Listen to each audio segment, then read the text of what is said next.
Quand j'avais 11 ans, ma meilleure amie m'a invitée à passer le week-end chez son père. Je me réjouissais car j'avais déjà l'impression de faire partie de sa famille. Il ne manquait plus qu'à rencontrer son père. Mais si seulement j'avais su à l'époque l'impact que cette rencontre aurait eu sur ma vie, je n'y serais jamais allée. C'était mon premier soir là-bas. On était dans la salle d'ordinateur, il y avait ma meilleure amie, sa sœur, son père et moi. Mon amie jouait sur l'ordinateur, sa sœur était assise à sa droite. Son père et moi étions debout côte à côte, derrière mon amie et sa sœur. Il était sur ma gauche. C'est à ce moment-là que je l'ai senti. Sa main m'avait effleurée et avant que je puisse comprendre ce qui se passait, il me touchait bizarrement. Je me souviens avoir été tellement surprise que j'ai juste rigolé bêtement et je me suis décalée vers la droite. Elles se sont toutes les deux retournées et m'ont demandé pourquoi je rigolais. Et avant même que je ne puisse répondre, il a dit « Oh, je lui ai raconté une blague. » Je suis allée dans la salle de bain, j'étais dans tous mes états. Je me suis regardée dans le miroir et je me suis rincé le visage à l'eau froide. J'ai rêvé ou quoi? J'avais du mal à y croire. Il n'avait peut-être pas fait exprès.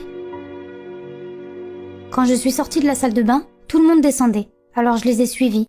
Quand je suis arrivée en haut des escaliers, je l'ai senti monter derrière nous. Il était collé à moi. Et là, il m'a mis les mains au derrière. Je ne savais pas ce que je devais faire ou comment je devais réagir, alors j'ai fait semblant de glisser, comme si je faisais du toboggan. Ils ont tous rigolé, sans se douter de rien. Au total, j'ai passé 3 jours là-bas à essayer de l'éviter et de lui échapper parce qu'il était tout le temps derrière moi. Il me suivait partout où j'allais et il essayait de me toucher à tout bout de champ. Il me demandait de le suivre dans la cave parce qu'il y a plein de choses super marrantes à faire en bas. Je n'y allais pas.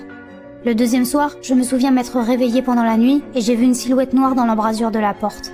Au début, je pensais que je faisais un mauvais rêve, mais après m'être frotté les yeux, il était bien là, en train de me regarder.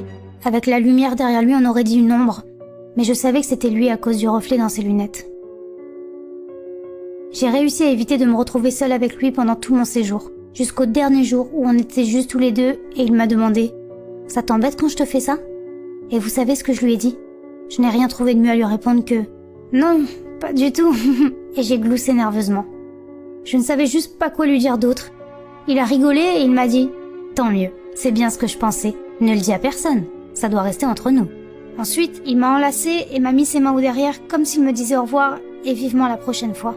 Je me souviens encore de son odeur et de la sensation de ses bras autour de moi. Qu'est-ce que j'étais censée faire? Le dire à quelqu'un? Et si on ne me croyait pas? J'ai fini par tout raconter à ma copine, qu'il a ensuite dit à sa mère, qu'il a dit à ma mère. Il y a eu une enquête. Je me souviens avoir été tellement inquiète de devoir leur avouer que je lui avais donné mon accord. Je ne m'en rendais pas compte que ce n'était pas normal. Lui était adulte, moi j'étais juste une enfant. Je m'en suis voulu pendant des années, sans grand soutien